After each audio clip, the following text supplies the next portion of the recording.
Okay, so welcome to everybody who is on this webinar. I'm Anna Hasty and I'm Head of Corporate Training at the University of York. We are delivering this session on behalf of the the York North Yorkshire Local Enterprise Partnership. This is actually a series, some of you might already have signed up for some of the other in these series of webinars, but we're just going to drop the link to all the other webinars in the Q&A, so if anyone wants to book any of the other ones, do feel free. I know there's been some great ones, we're delivering some of them, but there's lots of other people delivering some really interesting and useful webinars over this series. So this one is entitled None of Us Are Superhuman, and I don't think I ever thought I was, but I think certainly recently I've realised that I really am not. So it's really important that we all maintain our mental health and well-being and that of our team.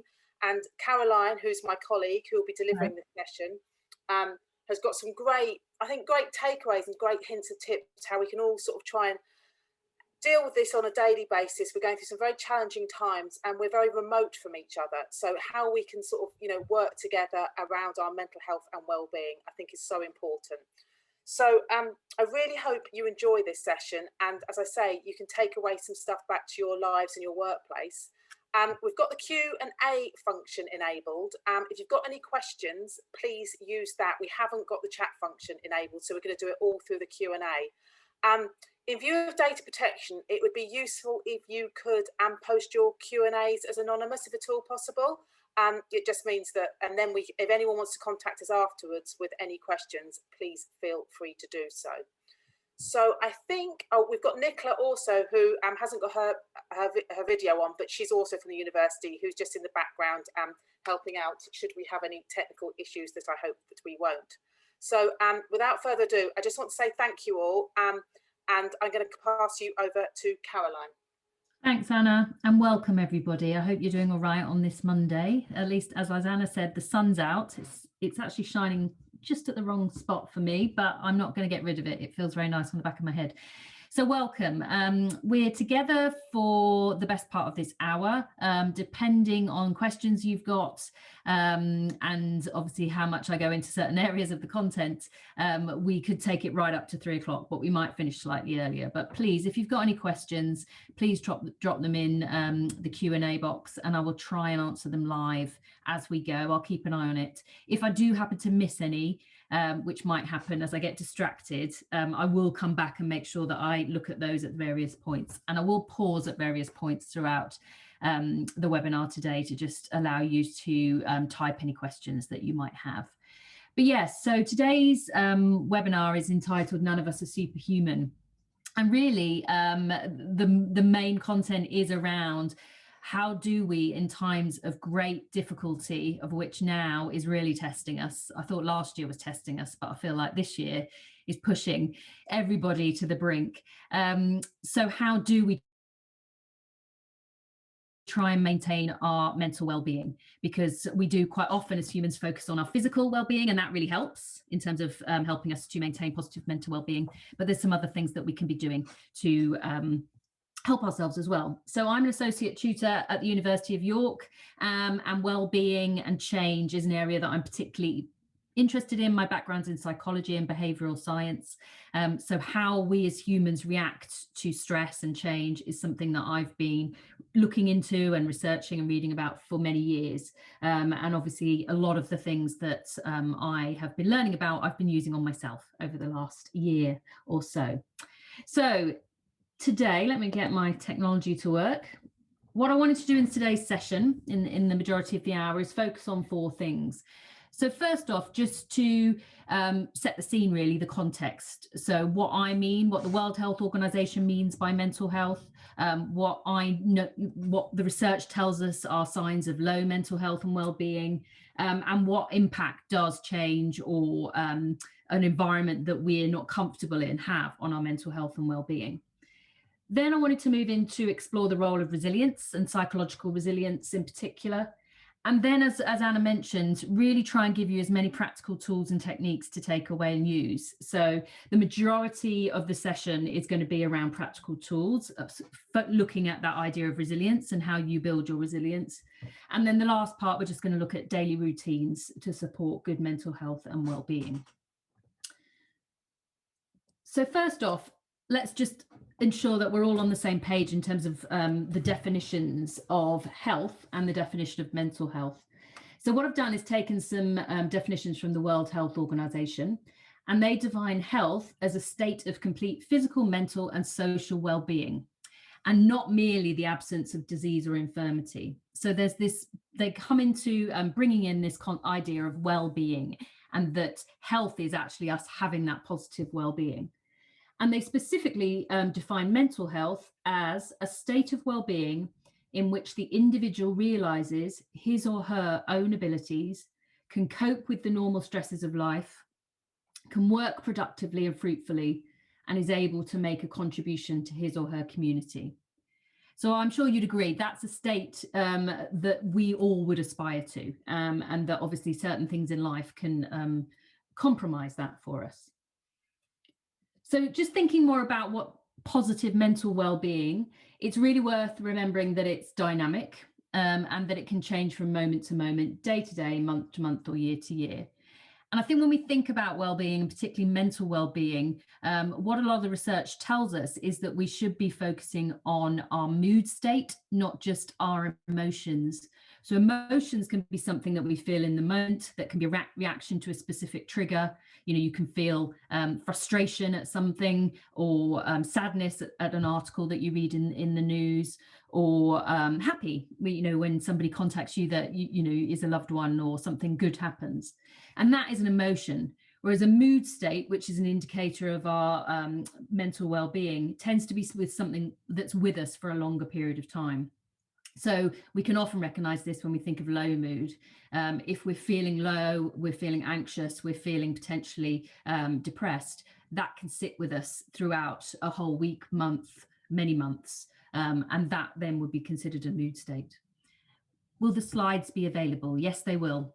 So Nicola and Laura will be sending them out at the end of the session. Yeah, so the research tells us that what we should be aiming for with good mental well-being is feeling relatively confident in yourself and having positive self-esteem.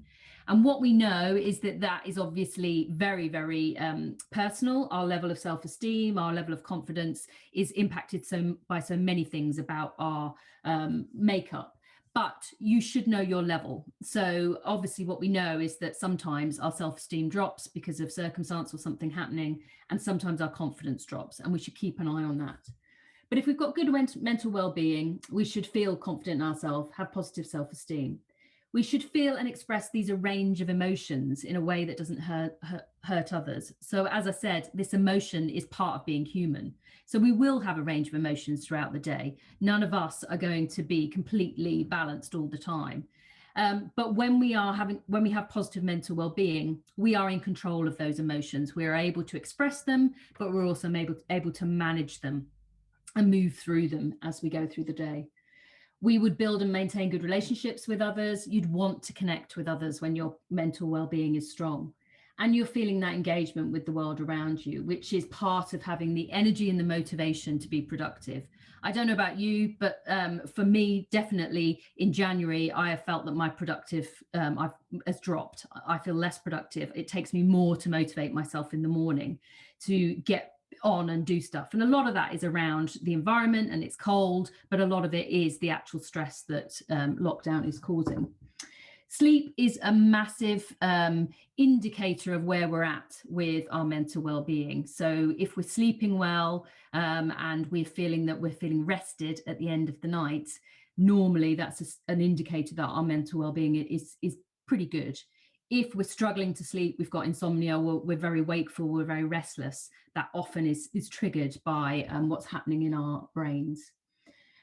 Coping with the stresses of daily life is again a good sign of mental well-being. The feeling that, you know, in life nothing is balanced, or nothing is good all the time, is it? So we often have things that go wrong, or you know, various things that trigger us throughout the day. But feeling like we can cope with that is a good indicator that mentally we're doing okay. And that we're eating a balanced diet and avoiding using alcohol, drugs to numb our feelings. That's not saying that we can't enjoy a glass of something if we choose to, but it's that not using it as a mask of this just numbs everything and makes me feel better.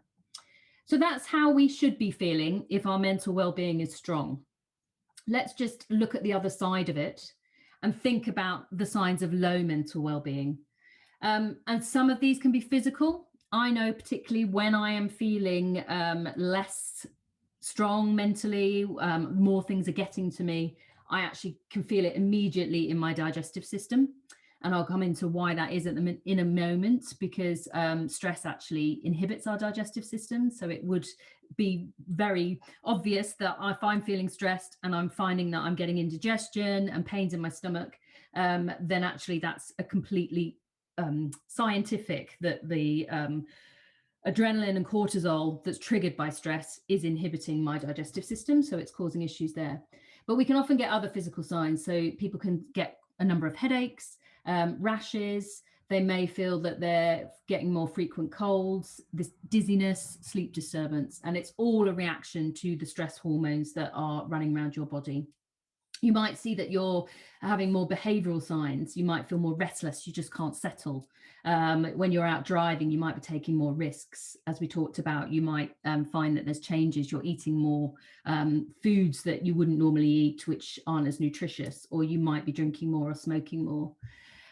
Mentally, we can often see that it affects our ability to concentrate.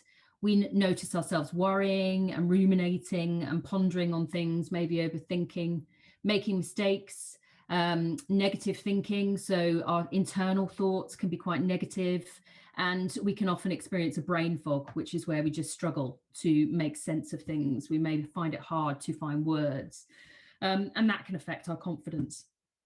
And then you also might notice that your emotions are more obvious. So you might be more irritable, your moods might change much more than normal. You might feel more tearful, anxious, or withdrawn.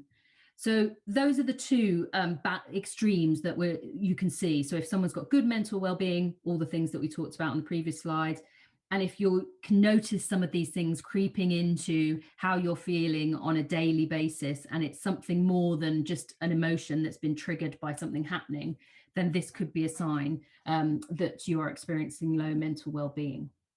And I can definitely, as Anna said, relate to a number of these things happening for me more in the last 3 weeks than maybe they had been sort of in the summer of last year, when this situation wasn't quite so impactful. So why is it that this happens to us? And as I alluded to, essentially it's because of a physiological process that's happening in our bodies, which you would potentially recognize if I call it the fight, flight, or freeze mode. And it's essentially the acute stress response. So what we know, very simply, our brains are quite complex, as you well know, complex things, but very simply, we can think of our brain under the organizational principle that it's trying to protect us from things that are going to harm us and things that we don't recognize and that could potentially cause us threat, and motivate us towards things that are going to help us survive and give us reward.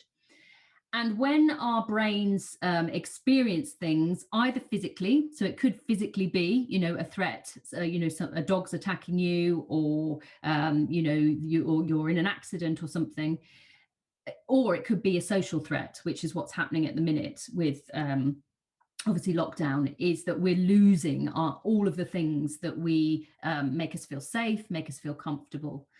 And when our brains experience that threat or pick it up, notice that threat, it will produce adrenaline and cortisol, which is there to stimulate our bodies to take action.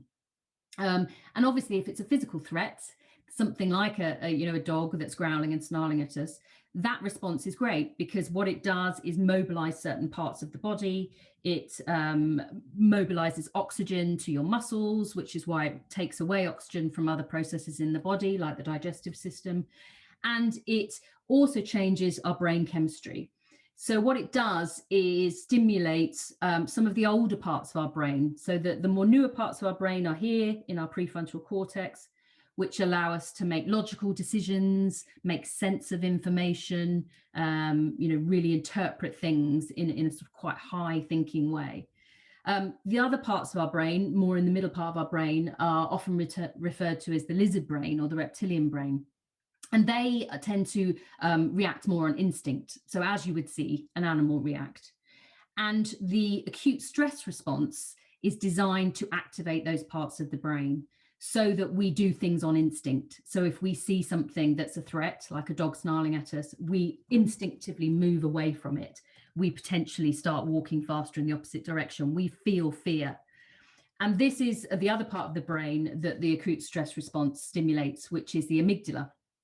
And I don't know if any of you have heard of the phrase the amygdala hijack, but the amygdala controls our emotions. And so if we are experiencing a stress response over an extended period of time, then that's why our mood will be affected in a negative way, because the amygdala is being overstimulated, and the amygdala is where we store emotions. So if your amygdala is left in overdrive for a few weeks, you'll continually feel that excessive emotional reaction, and it can lead to you feeling overwhelmed by the situation. So any questions on all of that? I appreciate that I've just gone into a bit of neuroscience and talked a bit about obviously the stress response. Has anybody got any questions? I'll pause a minute just to see if anything pops into the Q&A. If not, I will carry on. No, seems like it's okay. Okay, fantastic. So often when we talk about ways to help ourselves deal with stress and maintain positive mental well-being, the term resilience is used. And there's a number of different ways that people think about resilience. So often when we think about resilience, we can think of it more in terms of where it's come from with physics, which is a resistant material. So this pen is resilient to me pushing it. It is not bending. It's staying strong. And often when I do workshops in person, which I would love to be doing, and we talk about this concept of resilience, a lot of the things that I hear from people are, when they think about what it means, it's this ability to bounce back, to stay strong, to not be bent by challenges or problems. And, you know, on one level, that is a definition of resilience. But from a psychological resilience perspective, and the work that I like to share on resilience, we look at it in a slightly different way. So in this term, resilience is more about positively adapting in response to stress or trauma, thriving in the face of adversity, essentially having a armory of resources or tools or ways of reacting when things get tough. So developing mindset and behaviors that enable you to cope, essentially. So the subtle difference is that it isn't that we should innately be resilient, that we should innately know how to bounce back from situations, and that we shouldn't allow situations to challenge us in any way. And as you can see from the slides before, ultimately this is all happening in our brain without conscious knowledge. So the acute stress response is happening the minute our brain is picking up these threats in our environment. So the thinking that we should just be resilient to them all and we should be able to bounce back puts quite a strain on us. But if we think of it more in this idea that it's actually developing a toolkit, developing a number of resources that you can draw on when you're feeling those signs of low mental well-being, when you're seeing yourself or someone, one of your friends observes that they can see that you're, are you all right? Is everything okay? Okay, right, maybe I need to pull on my resource toolkit for mental well-being, or my resilience toolkit. And when I look at resilience, I like to look at the work of a lady called Jenny Campbell. She has dedicated her life to looking at resilience in all sorts of contexts. And she's developed a book and there's a website and a whole kind of workshops, all sorts of resources, mainly around this title of the resilience engine. And this is her model. And her model is that the resilience engine has essentially three components. The first is our mindset, the way that we think. And if we can use certain tools and techniques to help us think in a way that makes us adaptable, or gives us the ability to thrive in the face of adversity, that will help us be resilient. The second is our ability to adapt, our adaptability. And within that, she's got 3 areas. So it's the perspective we take on a situation, whether we're able to shift that to help us. Self-care, are we able to adapt? If things get really tough, are we able to ensure that we take enough time to really help ourselves? And pacing, how much we expect from ourselves. And then the third point is that within the concept of resilience is always having in mind a goal, a bigger picture. So as human beings, we're very goal orientated. We like to move towards something. So are we ensuring that we're always giving ourselves something to move forward to, something that gives us that hope at the end of it?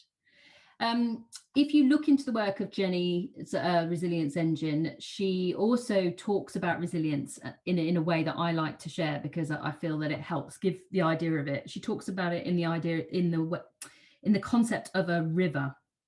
So the idea is that within a river, at the bottom of every riverbed, there are obstacles. So there are rocks and stones and pieces of wood that have fallen down, etc. And when the resilience or the river is high, it flows over those obstacles quite easily.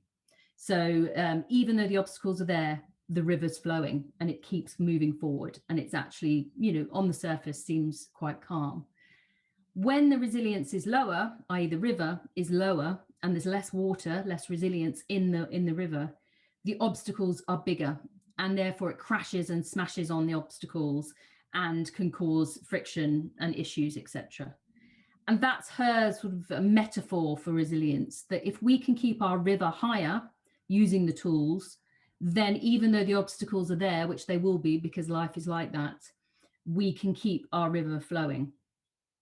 And obviously, if you have a river where suddenly a tree's fallen, let's call that COVID, has fallen into the river and it's blocking it, then it will block the river for a little while. But the river will always find ways around it. So this is the idea of resilience, that regardless of whatever obstacle comes along, when you take the time and you adapt and you pace, and you have got the mindset that you can work through this, you will actually find that you can still move past and increase your mental well-being. Any questions on the resilience engine? As I said, there's lots and lots of online resources you can look for that if you're interested in it, but I'll just pause and see if there's any questions going into Q&A. No, nothing. Okay. So what I wanted to do for the rest of the session is to look at each of these 3 areas really in terms of trying to give you some practical tools. So the first one I wanted to think about was mindset. And 2 tools that I really like to use when I'm starting to find things tough. And I was actually using one of these this morning because I just woke up in that place where my river was feeling a bit low. So the first is something it came from the, a book about management skills, but it's often widely used in well-being. And I find it really useful just to get your mind in the right space to stop that threat response from firing off. And it's called Stephen Covey's Circle of Control. And the way you use it is that depending on where you're at, so if you've noticed that you've got a number of the different, signs of symptoms of low well-being, and you're thinking, actually, I really need to put some effort into thinking about how I help with this, you list out your concerns. And so list them all down, everything that's concerning you. And for each one, you need to have a think about what's in your control, what's in your sphere of influence, and what is out of your control. And I used this with my teenage son recently, who was getting frustrated with online learning because he was focusing on the bottom one, which I think we all naturally do. This is frustrating me. This isn't what I want. This isn't how I want things to be. And by using this tool with him, I helped him to see that actually he was just causing himself to go down a spiral of negative thinking. And it wasn't helping the way he was feeling, because he was feeling very frustrated and getting quite angry. So what I wanted to quickly do was just walk you through an example. So way back in lockdown 1, which seems like a whole lifetime away, in my world of learning and development, obviously things changed very dramatically, very quickly. So pre-March, things were very much done in person, workshops, various different, obviously face-to-face delivery that I used to do. And the minute, obviously, we went into lockdown, unfortunately, that wasn't something that could be delivered anymore. So suddenly the diary became very blank. And that was quite concerning. So in terms of what was going on in my brain, the acute stress response was going off quite majorly. And for quite a few days, I felt very lost, very, concerned, very much, in terms of the low mood and the emotional signs, and also just, again, some of the physical signs. So obviously, as I said, my stomach gets affected. So I started to feel not particularly very well. And I had that for about a week, and things were still very uncertain in the world of learning and development. It wasn't something that quickly pinged into the online world. It took quite a few months.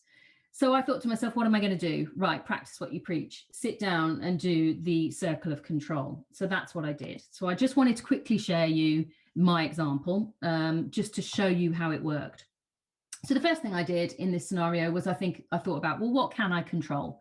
I can't control how much work I've got to do. I can't control how quickly this is all going to go back to normal and we can go face to face. So what can I actually do? So I decided I could develop my skills. I could potentially, that was not an option because we weren't allowed to do very much face to face, but I thought I could try and do some volunteering. I could spend more time connecting with my peers because we're all in the same boat. I could consciously not dwell on the negative aspects. I could think about my budget, which I hadn't perhaps been doing because I'd been very, luckily had some regular work, so I hadn't necessarily had to think about it. I could start to broaden my professional network, and I could start to think about the content that if I was able to do anything online, how was I going to do it? So that was directly within my control. Then I thought about, what can I influence? And I thought, well, I've got a number of great clients. I've been doing work in this field for quite a few years. So actually, I still need to build and maintain relationships with them. I need to think about my professional profile. Is there any work I could do to expand that and do some more networking while I've got a bit more time? And really, what I can influence is my skills for the future. So, a lot of us in the learning and development world hadn't really delivered an awful lot online. A number of us hadn't really ever used Zoom before, Microsoft Teams in that context. So actually, there was quite a lot we could learn and upskill ourselves from a technology point of view. And then what things were out of my control? Well, the obvious was how long it was going to last. It was concerning me about the impact on the economy, still does.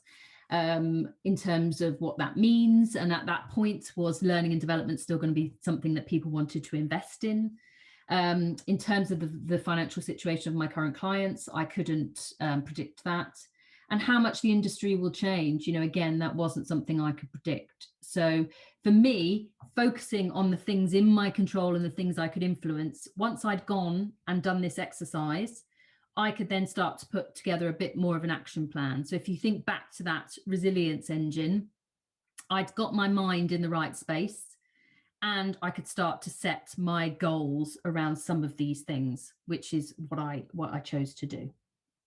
So that's just to show you how very simply you can use the circle of control to help you just get through past what can seem quite an overwhelming issue. Because if you focus on the things you can control and influence, it starts to change the stress response that's going off in your mind, because you're no longer focusing on the thing out of your control, which is going to be driving that adrenaline and cortisol and driving you to generate that amygdala response, which is going to help your mental well-being.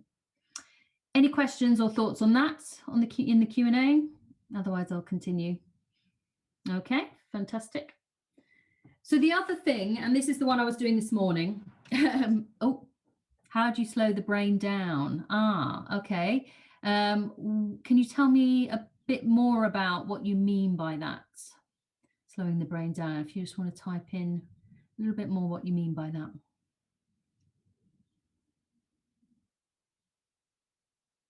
Do you mean thinking? You're thinking? How much you're thinking? So some techniques to slow the brain down, if I've interpreted this the right way, and I'll wait just to see if you're going to type in a little bit more about what you meant by that, is, I don't know if you've ever done any work around mindfulness. So mindfulness keeps you in the present. So the other thing that triggers the acute stress response is our propensity as humans to think about the past and ruminate and dwell on all the things that have happened to us that we didn't like, or that we feel a bit embarrassed by, or that have upset us and caused us distress, and that generates the stress response. Or to worry about what's going to happen in the future, which, to be honest, none of us actually can predict. So we have no idea what's going to happen in the future, but we do spend an awful lot of time thinking about the future. So the whole principle of mindfulness is that you very much focus on the present. And a number of people like to do it through breathing exercises, because you're focusing purely on the breath. So actually, you're then, the thoughts that are going on in your mind won't be happening, because you are physically anchoring it. The term they use is anchoring it. Or you can do a body scan, where you sit and you just literally think about feeling through your body where is the tension. Are you tense in your neck? I was on a Zoom recently where somebody actually said, think about whether your tongue is at the top of your mouth when you're sitting there. If your tongue is sitting right at the top of your mouth, it means that you're tense within your body. So then you can just breathe to calm down.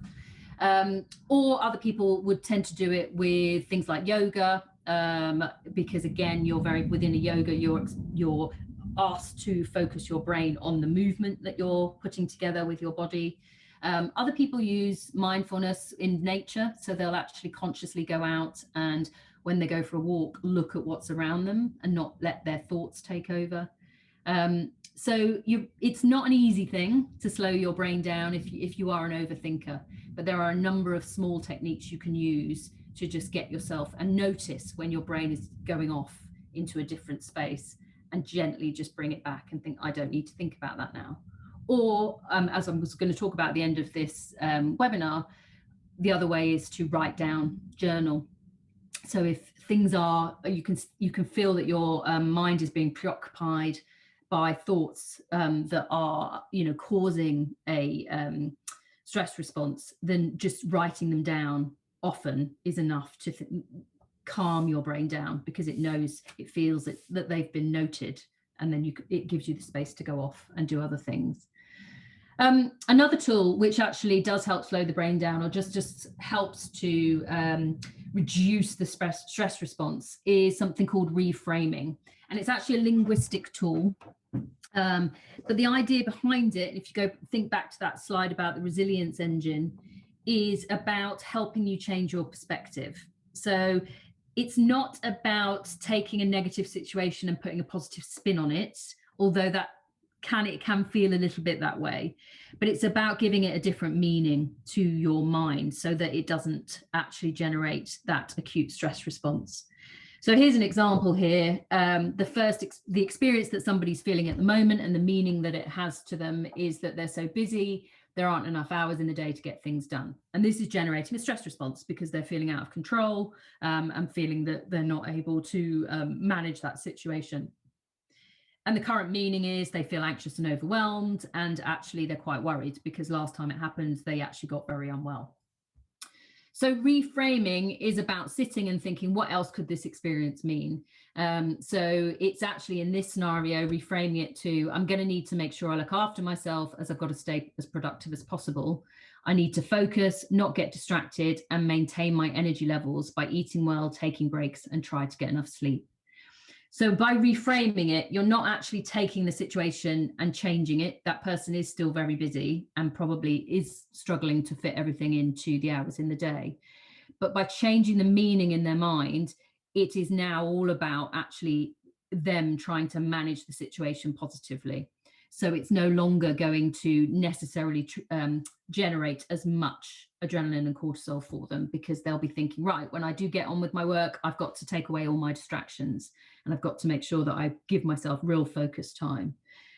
They've got to maintain energy levels by actually taking those breaks, eating well, trying to sleep, and also, being as productive as possible in the time that they've got, being honest with themselves about the goals that they've got.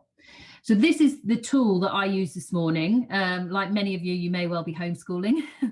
And, for various reasons, it's obviously a challenge for a number of us. So I was in the sort of zone of, this is doing my head in. I'm finding it a big distraction. It's difficult for me to homeschool and do my work and get things done.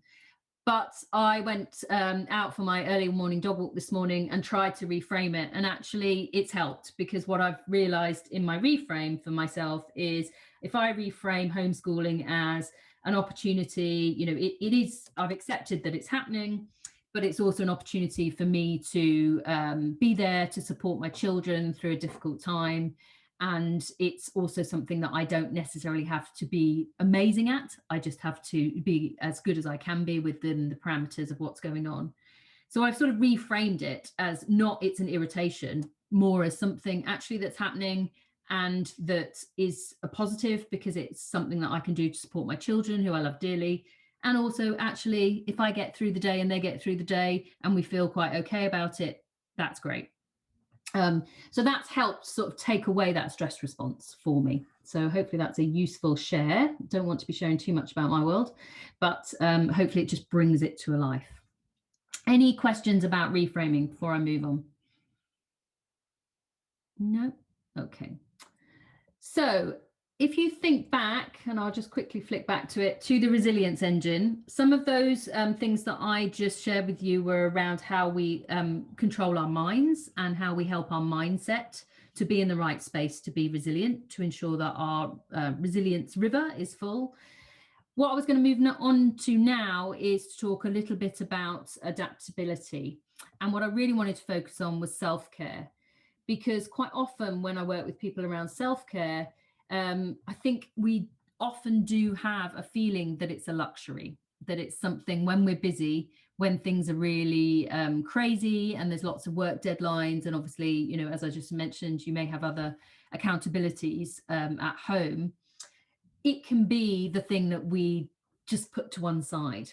And actually at the moment, particularly with the severity of the restrictions that we've got and how much of a stress response that will be generating in our minds behind the scenes, self-care is such an important thing. And I'll talk about why in a minute. But what I first wanted to do was just share with you this assessment that I would normally use with people in person, but obviously given you a slide version of it, because it's about trying to show you the breadth of self-care that we should really be thinking about.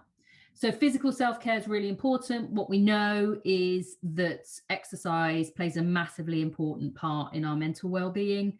And as I'll talk about in a minute, a lot of that is because of the parts of the brain that it stimulates. So it actually stimulates, whereas the acute stress response stimulates the adrenaline and cortisol, self-care and a number of activities that we would do under that banner stimulate what we call the happy hormones, the hormones that, if you think when I said about the brain as an organizing principle to keep us away from threat and drive us toward reward, self-care and exercise stimulate the hormones that our brains would produce when it gets reward.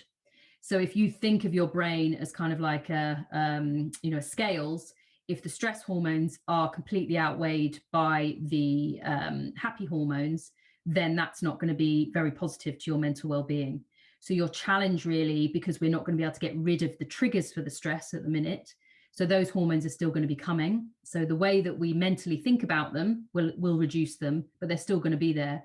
The other thing we need to do with self-care is push up the amount of happy hormones in our brains and in our bloodstreams, which will start to balance things out for us and help us keep that resilience at a stable level. So we need to think about physical for self-care, and within that we think about what we eat, nutritious food, exercise, giving ourselves rest when we don't feel very well or when we feel tired, sleeping well, and if it's important to you, thinking about maintaining your appearance. Obviously there's challenges on that at the minute, but if it's something that helps you feel good, then actually trying to spend a bit of time on that, even though we're not really leaving the house, can often make a difference in terms of feeling that reward. And this assessment, if you do choose to do it, essentially it's pretty easy. If you can see with the rating scale, is you would go through it and you would mark against, 1, I eat regularly, breakfast, lunch and dinner. I do it rarely. So you'd put a mark in there. Or you might say that actually you do it sometimes. So you'd put a mark in 2. Or you might say that you do it often. So you put a mark in 3. And you would go through the whole assessment doing that. And then what you need to do once you've gone through it all, and I'll walk you through the next stages of it in a minute, is to actually go back and look at the ones where you've put a 1 or maybe a 2, depending on how you've decided to score yourself. So the things that you're doing rarely or you're only doing sometimes, and then you need to put a little asterisk next to the ones that you want to do more of. And that's that other bit of resilience, which is about setting yourself goals. So working towards a bigger outcome. So actually doing something, not just doing an assessment like this and not doing anything about it, thinking actually I want to do more of it. So we've got physical self-care, we've got psychological and emotional self-care. And this is one actually that we can often neglect, particularly if we're busy. And as we say, we've got other accountabilities. But it's about getting away from distractions, spending time on your hobbies and interests, finding a reason to laugh every day. That's not necessarily something that's really obvious at the minute. Switching off from work fully, which is hard when we're working from home. Are we really being clear with our own boundaries? Recognizing things you've achieved and you're good at. So patting yourself on the back and actually thinking sometimes, I've done all right today. I've had a lot of challenges, but I've done all right. Do something comforting. And then limit the amount of news. So that is emotional self-care, because it's obviously at the minute quite a lot of negative stories, which may well be have a basis in reality, but obviously if you watch them a lot can often trigger that stress response quite dramatically. And I noticed that by stopping that for myself, particularly in lockdown 1, that helped me considerably. And then we've got social self-care, which is about connecting with people you like, asking for help when you need it, doing fun things, trusting people to share your worries, doing something nice for somebody else. I've been sending out little things in the post to people, and I just love it when they are touched by it. Or doing some clubs or groups. My dad, they've been pretty much self-isolating for nearly a year now, but he's an artist and he's really missing doing landscape art, but he's joining Zoom art classes, which gives him back some of that connectivity that he has been missing. And then the final one is professional self-care. So obviously, our work is a big part of our day, but are we planning breaks in our day? I know a lot of companies have, particularly through January, tried to book time in people's diaries to let them go out and do a walk in the daylight and get out of the house. It's very difficult, I think, when we're connecting virtually to sometimes not just talk shop, because it's a much more stilted environment sometimes. But are we taking opportunities to still build those relationships? I'm guilty of this one. Arranging workspace so it's comfortable. For a long time I was just perched any old place, but once I got myself set out, that actually I felt much calmer. And so there's a number of things there. Prioritize workload, say no, and give yourself time to think and reflect. So the way to use the assessment, as I said, is go through it, and then you really want to do the asterisk piece, and then you should come out at the end with your own list of things that you want to do. So this was my list when I did it a while back. And then what I did from that was just put together a good old-fashioned action plan. So I actually took 3 things off that, put together an action that I was going to take and a time scale, and held myself to it. And that, is quite a formal way of addressing self-care, but it does mean that we actually pay attention to it. And I said I would talk about the why. And this is essentially the why, because those hormones that we're trying to drive into our system to balance things out, we get them from all of these different activities. So serotonin, going in nature, running, we get it from vitamin D, which I can feel this sunshine on the back of my head heating me up. That hopefully will be putting some serotonin into my system. We can't unfortunately do much swimming unless you do open water swimming at the minute, but cycling. So outside activities drive serotonin. You would hear, if you're a fan of Joe Wicks, he talks about Captain Serotonin all the time. So exercise drives that. Oxytocin is potentially one that we're missing, because a lot of that is about connection and physical connection with people. But a lot of people have got dogs and pets through lockdown, and I'm a dog lover. You get a lot of that from just playing with your pet and cuddling. It's the physical touch side of things. But you also get it from giving and receiving a compliment. So again, saying something nice to somebody, having somebody say something positive to you, just gives us that shot of oxytocin in our brain, which can just lift us. Dopamine is very much actually a lot around accomplishment. So completing a task, planning out that self-care in that formal way that I've just talked about, and actually spending time on it and feeling good about the fact that you've done it. I don't know why I put eating food in there. I apologize. It should be eating food. And also celebrating successes. And endorphins is laughter. We also get it from exercise, chatting to somebody that we, just can be ourselves with and relaxed with. And actually, this is my favorite thing, eating dark chocolate. So endorphins come from dark chocolate, if you're a fan of that. So this is why it's so important for us to really just think about that self-care and notice when we need more of it. So at times when you're feeling particularly that you're noticing your mood is dropping, you potentially want to try and prioritize some of these activities more to drive those positive hormones. Any questions on that before I quickly move on? I'm conscious of time. I've got my last section on a daily routine. No, everybody happy? Okay, fab. So the last bit I just wanted to talk about was more, this setting yourself goals or setting a structure for your brain to help it manage uncertain times and times of extreme stress. And what we know, so a lot of neuroscientists, there's one in particular called David Rock, who has done a lot of research on what's going on in the brain when we experience certain things. And he produced a model called the SCARF model, which I'm not going to talk about here. But that actually came from him imaging your brain and seeing when certain parts were triggered, that producing the stress response when certain things were happening. And one of the things that he found out in that research, which backs up this idea of the positive nature of setting yourself a daily routine and structure, is that one of the biggest triggers for our brains is lack of certainty. So we're creatures of habit. Our whole kind of survival is based on setting up things that we know and we like, that keep us safe. Our brains shortcut things, so obviously we don't have to think about how to brush our teeth once we've learned how to do it, etc. And our brains are always looking for predictability or patterns. And so our brains like things to be organized, they know what to expect, and it therefore reduces the stress response that carries on. And so obviously we're living in a world of extreme uncertainty, and we have been for a long time, and that in itself will be creating daily amounts of stress in your brain. But the more you can create healthy habits for yourself, the more your brain will reduce and calm down. So this is also, I haven't talked today about sleep, which, you could do a whole session on sleep. Sleep is incredibly important for our brains to restore.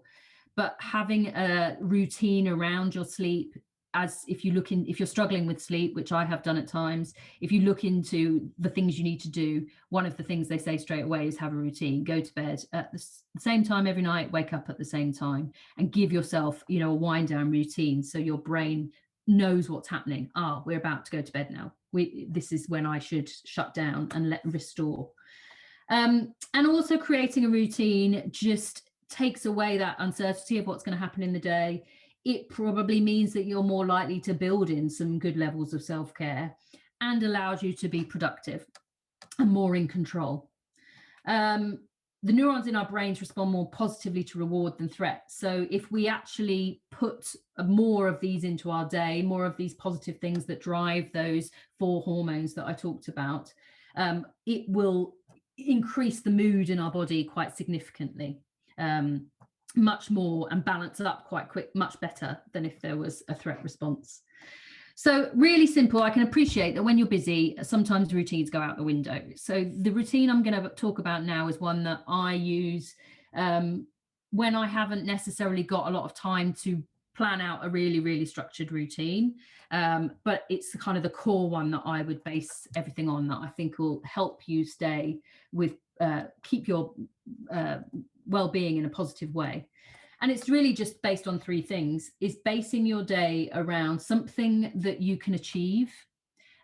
So I try to just sit at the beginning of the day and think of the three things I want to get done that day, that are beyond work tasks. So there might be that I want to do a run. It might be that I want to, do some baking with my children, or it might be that I want to clean something or whatever. But and so you could do these. Obviously, we all normally do a to-do list to do with work, but it's about things that we're going to feel that positive shot of dopamine when we achieve them. Something that we enjoy, and that could just be watching some TV, that could be chatting to our mates, that could be listening to a podcast, but something that is going to generate that positive feeling of pleasure. And then a connection, some sort of connection with somebody that isn't task, that isn't necessarily going to load another thing on our to-do list. So a positive piece of connection. And if you structure your day about trying to ensure that there's these three things in it, that will help to continue to keep your well-being at a positive balance. If you're really interested, there is, which I didn't have time to go into today, because again, it's a bit more detailed. If you Google the Healthy Mind Platter, that again is linked to David Rock's work, but it's again, from a neuroscientist point of view, it's the 7 nutrients, mental nutrients, that you need in your mind. A bit like this structure, it's just a bit more detailed, to actually help maintain positive mental well-being. And then the last thing I just wanted to mention before I finish is the power of reflection. And what I don't mean necessarily, I've got a journal here. I don't necessarily mean you've got to sit and write a journal for hours and hours every day, although some people find writing stuff down really helps. But it's just reflecting at either the beginning of the day or at the end of the day on what has gone well. Because essentially by doing that, you are creating neural pathways in your brain, which will generate positive thought. So the more we can do that, the more our thinking will be more in that positive space. Just to throw something out there in terms of a technique I use, I'm not one for massive journaling personally, but I tend to use a word, and I may use it for quite a while, or just a month or two or a week, and then I'll reflect around that word. So in January, when we went into lockdown and I was feeling that I could tell my mood was dropping, I thought, right, the word I'm going to use is progress, because we have progressed. Things don't necessarily feel like it right now, but we have progressed because there is a vaccine. We've all got through lockdowns before, so we also know that we can do it. There's different things that you may want to do yourself around, fitness or, DIY, etc., on progress. But that's my word that I anchor my reflection on. So I do sit down, not necessarily every morning, but probably every other morning with a cup of coffee, and just think, okay, if I think about the word progress, what do I think has happened that I'm happy about? What's the positive thing? And then the other word that has started to come in this week is balance, because again, the stretch, the pull of homeschooling and challenges of working, I'm feeling more of an elastic band at the minute. So I now want to reflect on what have I managed to put into my day that has helped with the balance. What is, the balance that I've achieved, and put a positive spin on it. And that, as they say, is that. So any questions before we finish? We've just got 6 minutes.